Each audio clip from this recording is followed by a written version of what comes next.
episode yang ketiga. Nah, di sini kita mau apa sih yang tadi kita udah sebutin lagunya tentang apa judulnya itu? Didi Kempot ya? Banyuwangi. Banyuwangi. Banyuwangi nama kota ya. Banyuwangi guys.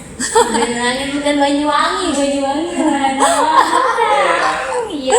Nah, kan di sini lagunya Pak Didi Kempot yang anak-anak zaman sekarang tuh disebutnya Godfather of Broken Heart tuh. Kayak apa ya? Nggak tahu dijulukinya kayak gitu ya, dijulukin dari anak-anak. Ambiar Gitu ya. Nah, itu lagu yang Banyulangit itu tuh mengisahkan Pak Didi ini kayak apa namanya? Dia tuh pernah ke Gunung Api Purba, Gunung Api Purba Ngelanggeran di desa Patuk gitu lah ya, Gunung Kidul gitu. Ya Jogja itu memang Yogyakarta. Iya betul. Nah dia tuh ke sana gitu kan, ke Purba Ngelanggeran di desa Patuk itu. Jadi dia mengingat gitu sosok kayak batu-batu, nggak tahu lah, kayak mungkin wisata inspirasi dari wisata, iya gitu. Dan akhirnya si Pak Didi ini tuh menciptakan lagu Banyulangit ini gitu. Nah awal mulanya Pak Didi gitu kan, maksudnya Pak Didi viral itu dulu tuh dia merintis karirnya itu kan dia asal kotanya itu kan di Solo, ya kan? Kalian pasti udah pada tahu ya. Di Solo nih. Iya, yang anak-anak yang ngefans banget sama Pak Didi pasti kalian tahu, lahirnya pasti di Solo. Dulu tuh Pak Didi viral dan merintis karir tuh awalnya dia dari pengamen. Jalanan. Iya, pengamen jalanan, musisi gitulah gitu. Nah, berarti kayak Dika ya. Betul. Nah, dia tuh dari musisi jalanan di Solo dari tahun 84. Kita belum lahir. Masih proses. Belum proses ya kan. Terus sampai 1986. Pokoknya tua banget lah gitu di kota Solo gitu. Terus akhirnya dia ngadu nasib nih di kota Jakarta, mungkin agak lebih ini kali ya, untuk merintis karir lebih meningkat gitu. Terus dia ke Jakarta dari tahun 87 sampai 89 gitu. Dan Pak Didi ini tuh menciptakan lagu yang emang lumayan banyak gitu kan.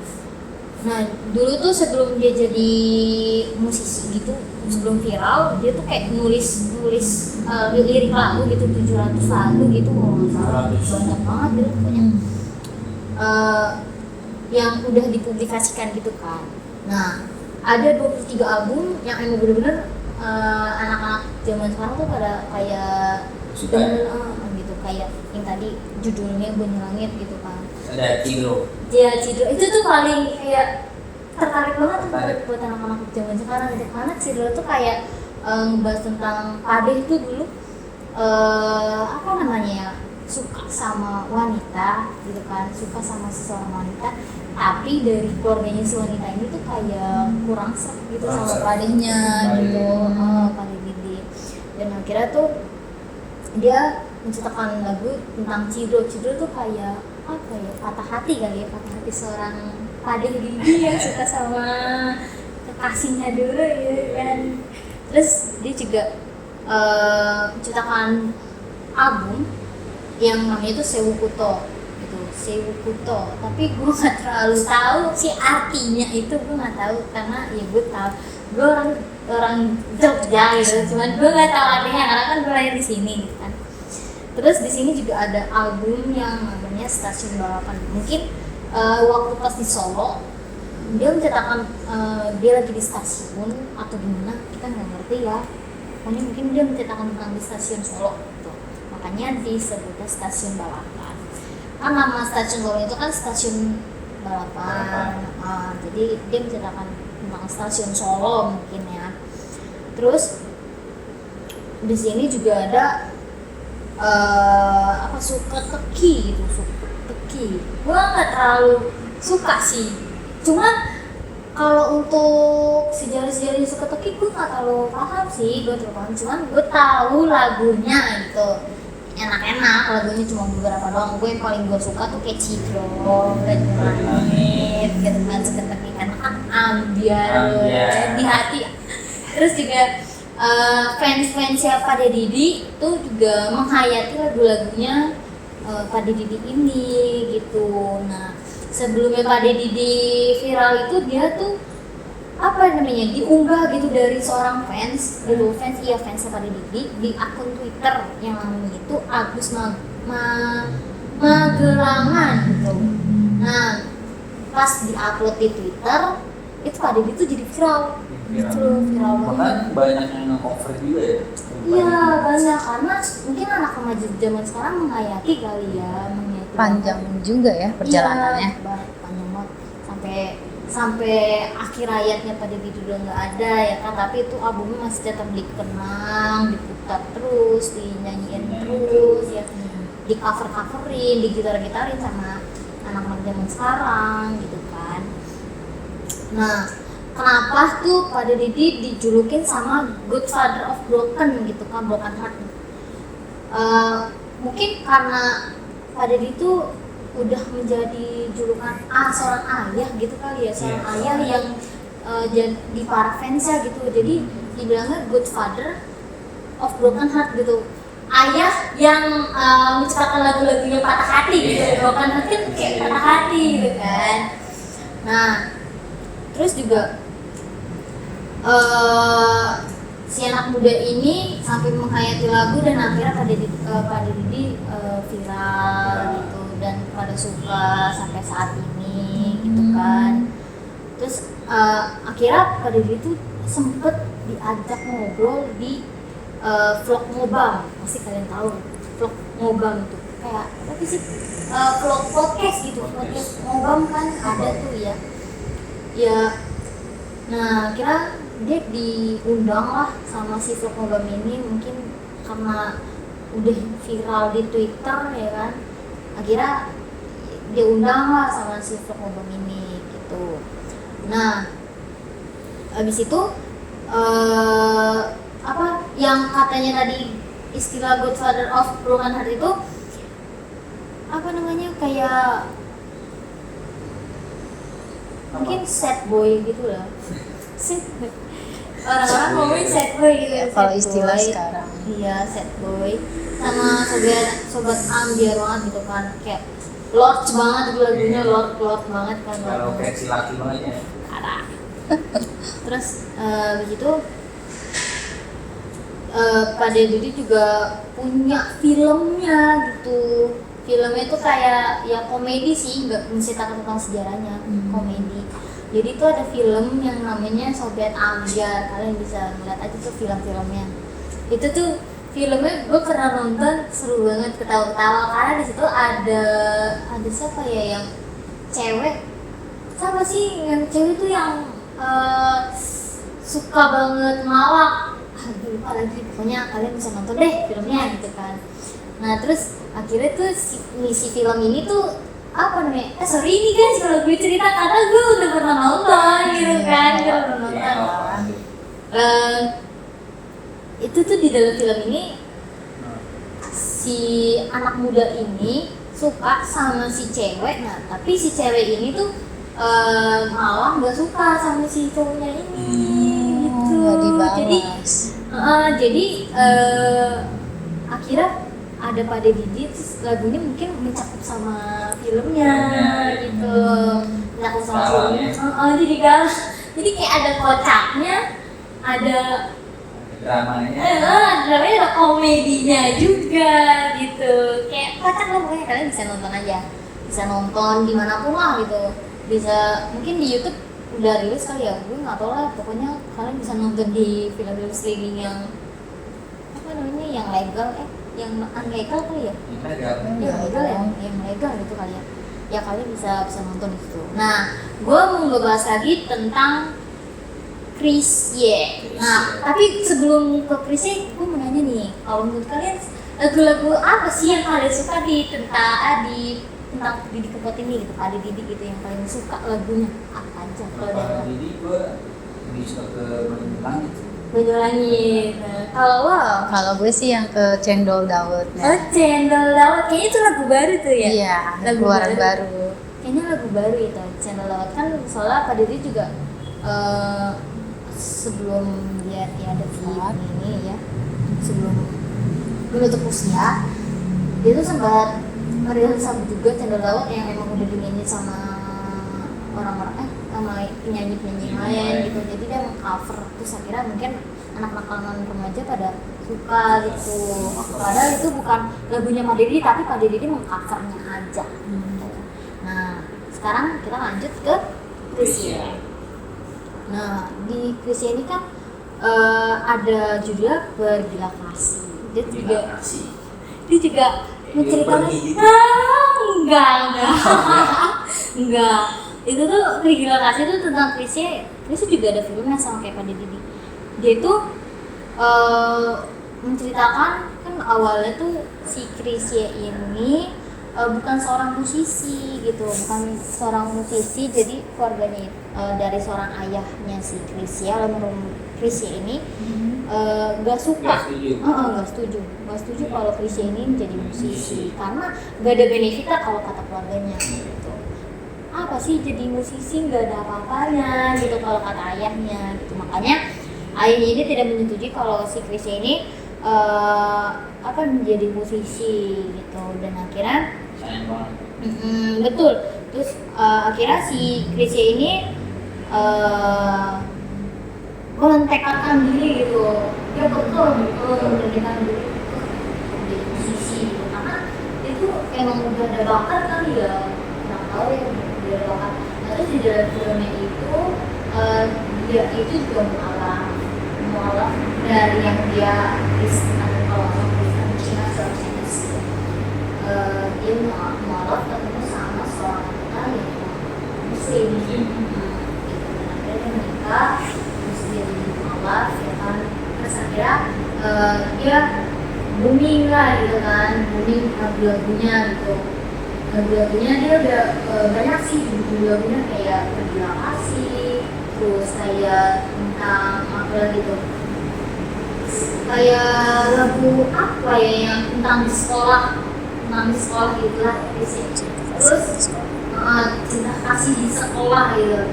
Terus mungkin banyak deh gitu, kalian juga pada tahu kan lagunya, kalian bisa dengerin di Spotify juga. Nah Pak Didi juga bisa dengerin di Spotify. Lanjut lagi, dan akhirnya memunculkan lagu kayak album itu, yang awal lagu itu kurang paham ya awal dia memunculkan album pertama itu yang mana, tapi yang gue tahu dia memunculkan satu pertama album ini udah 400 orang gitu, gue nggak tahu itu kayak bukan viral sih, kayak terjual gitu, kayak laris gitu ya, laris gitu. Dan akhirnya si ini membuat album lagi, tapi produsernya si Chrisye ini itu menurut Chrisye nyanyi itu harus ada gerakan, kayak orang lain lah gitu kan. Tapi Chrisye ini nggak bisa, dia harus disuruh banget ya, harus banget nyanyi, harus ada gerakan gitu. Nggak flat dari doang gitu. Tapi Chrisye ini nggak bisa. Terus akhirnya setiap dia siaran kayak bikin lagu itu dia suka sakit gitu kan, mungkin ya terus itu akhirnya dia punya bisnis sendiri ya, gue bisanya kayak gini gitu loh, gue bisanya dengerin bukan dengerin sih, kayak buat lagu tapi juga ada gerakannya gitu, tapi orang-orang pada suka sama lagunya si Chrisye itu walaupun dia ada gerakan gitu. Terus itu si Chrisye ini udah punya tekad sendiri dong, ya kan punya data sendiri. Dia itu dia dari si produser ini ya kan, dia menulis lagu udah banyak albumnya sampai akhirnya si PC ini lagu terakhirnya itu nggak tahu judul apa, tapi itu menceritakan kisah akhir gitu, kisah akhir dunia kalau nggak salah deh, kisah akhir dunia gitu. Kan tapi judulnya aku nggak tahu. Dan ini di lagu akhirnya ini itu yang dia rilis yang terakhir ini itu sangat sulit untuk kayak dinyanyiin gitu, karena itu menceritakan tentang kisah akhir itu, kisah akhir dunia. Katanya benar, terus juga katanya itu juga ada di Selatan sih kalau nggak salah itu pernah di filmnya kayak gitu, sampai akhirnya dia kayak terseduh nangis kayaknya dia sampai dia nggak bisa ini, sampai cuma sampingnya doang, dan akhirnya ya udah sampai dia sakit, dia si Chris ini punya penyakit TBC sama paru, dia meninggal pada tahun 2007 dia meninggal dia alhamdulillah udah merilis lagu banyak, dan akhirnya itu albumnya tuh banyak banget dijual, laku terus dia tuh berpikir kalau misalkan dia sakit gitu kan dia nggak bisa apa namanya biayain keluarganya itu di makaminya di terus juga si ini tuh nyuruh lagi si ini tuh nyuruh istrinya kan awalnya dia kayak seorang dokter deh kalau nggak salah, seorang dokter ya seorang dokter gitu, disuruh berhenti gitu untuk ngurus anak-anaknya aja gitu, biar isiin aja gitu yang kerja gitu. Dan akhirnya si Krisya menurut usia tapi anak-anaknya masih kecil gitu. Terus istrinya mungkin udah ikhlas sama gimana gitu, dan dia berjanji sama si istrinya itu udah berjanji sama si Krisya ini untuk bakalan bisa menghidupi keluarganya, keluarga kecil ini, karena mungkin dari albumnya si Krisya ini melancarkan duitnya kali ya, kalau itu rezeki gitu, melancarkan rezeki gitu kan, makanya dia bisa menghidupkan keluarga kecilnya ini tanpa si Krisya. Itu guys, agak sedih sih gitu kan ceritanya, dari yang dia belum punya musisi apa gitu kan, terus dia jadi musisi dan keluarga juga nggak buruk, dan akhirnya dia lepas dari keluarga itu kayak punya tekad yang kuat, ya dia akhirnya maju dan dia jadi artis dan terkenal gitu. Kalian juga bisa nonton Krisya juga di live streaming gitu, atau di live streaming atau di pokoknya di film-film yang legal gitu, pasti legal. Kalian bisa nonton, tapi itu filmnya itu rilis di 2017 tahun lama, lagi kalian bisa nonton di situ. Kisahnya juga sedih dan itu menceritakan kisahnya dia banget. Mungkin itu kita akhiri aja kali ya, tapi sebelum kita akhiri kita tayangin dulu lagunya, iya karena kita tayangin dulu, habis itu baru ya kita terkait gitu kan. Tapi kalau kalian suka lagu apa nih romantis? Kalau dari kalian berdua, Yes. juga suka terima kasih. Kalau gue cinta kasih di sekolah. Oh, kayaknya nih ini bisa di sekolah ya. sama si pasangan nih kan. Nah, kayaknya kan udah nih. Nah, bikin aja dulu ya lagunya ya. Putar aja kali ya. Putar dari awal aja, nggak sih? Ya lebih seru. Apalagi kan pada diri kumpul tuh biar banget. Biar banget sih. Kalian bisa denger sampai joget gitu dia sambil nyanyi di kamar mandi atau di mana gitu kan, nyanyi lah. Yaudah kita